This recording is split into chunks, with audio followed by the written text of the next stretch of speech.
परिषद में 22 एजेंडा पर निर्णय हुआ है। सबसे महत्वपूर्ण जो एजेंडा है वो हमारे राज्य सरकार में महिला सरकारी सेवकों के संबंध में है।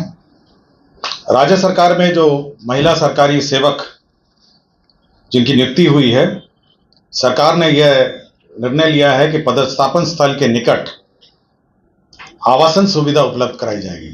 तो सबसे पहला ये निर्णय बहुत महत्वपूर्ण निर्णय है कि जहां पर वो कार्य कर रही हैं वहां पे सुरक्षित आवासन सुविधा उपलब्ध कराइए।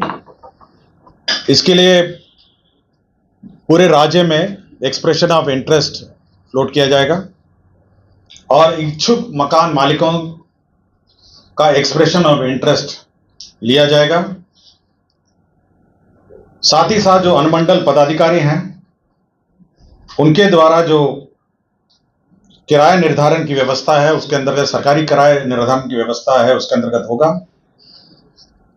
प्राप्त आवेदन जितने एक्सप्रेशन ऑफ इंटरेस्ट है उसके लिए भवनों का चयन किया जाएगा। इसके लिए एक कमेटी बनाई है जिसमें जिला पदाधिकारी, जिला पुलिस अधीक्षक, स्थानीय निकाय के प्रतिनिधि, भवन निर्माण विभाग के कार्यपालक अभियंता और सदस्य सचिव अनुमंडल पदाधिकारी होंगे। ये सभी लोग सभी जो भवन है उसको चेक करेंगे, सुरक्षा की दृष्टि से ठीक है या नहीं है, बिजली, जल, शौचालय सब चेक करेंगे और उसके बाद जो हमारे महिला कर्मी हैं, महिला ऑफिसर्स हैं, उनको यह आवंटित किया जाएगा यदि वो इच्छुक हैं। इसके लिए जो निजी मकान मालिक हैं उनके साथ एक लीज एग्रीमेंट किया जाएगा और लीज एग्रीमेंट के बाद यह लीज का भुगतान राज्य सरकार करेगी और राज्य सरकार जब लीज भुगतान करेगी तो साथ ही साथ यह भी देखेगी कि जो वहां पे जो उनका एचआरए है वो फिर दे नहीं होगा, या तो एचआरए लेंगे या लीज एग्रीमेंट होगा।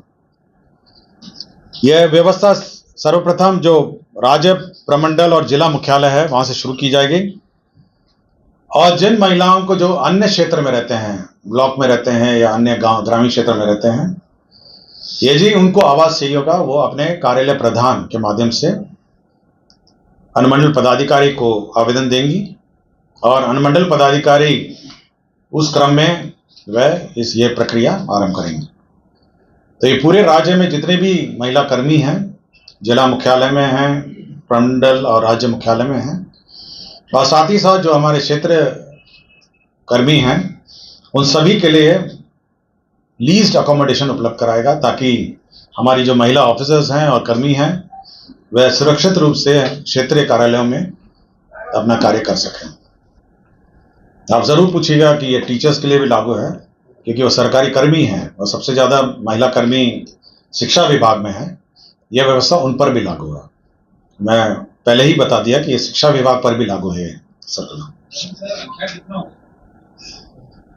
महिला बहुत ह्यूज संख्या में ना, शिक्षा विभाग में तो आपका 50 से ऊपर है, 50% से ऊपर के आसपास हो गए और 6 लाख हैं तो मोटा मोटी आप समझ लीजिए 3 लाख तो महिला कर्मी हैं और बाकी अन्य विभाग में भी जो परसेंटेज ऑफ रिक्रूटमेंट है 35% जो शैक्षिक आरक्षण है महिलाओं का और 3% 90 जो महिलाओं के लिए आरक्षित है, पिछड़ी जाति वर्ग की महिलाओं के लिए 3% है और छोड़ के 97 का 35% जो है शैक्षिक आरक्षण महिलाओं का है। तो इसलिए बड़ी संख्या में विमेन ऑफिसर्स हैं और विमेन कर्मी भी हैं।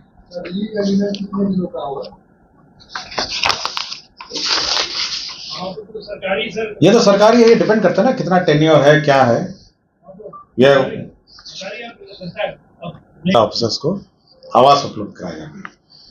दूसरा एक निर्णय हुआ है नगर विकास एवं आवास विभाग से संबंधित है।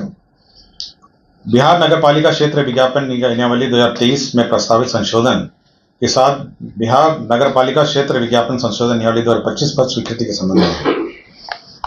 तो इस संबंध में जो निर्णय हुए हैं उसमें जो विज्ञापन है, नगर क्षेत्र में विज्ञापन है, उसके बारे में नए गाइडलाइंस इशू हुए हैं जिसमें किस प्रकार के विज्ञापन लगेंगे, क्या उसके रेट्स होंगे, यदि रेट का भुगतान नहीं होगा तो उसको हटाया जा सकेगा। तो ये सारे प्रावधान किए गए हैं।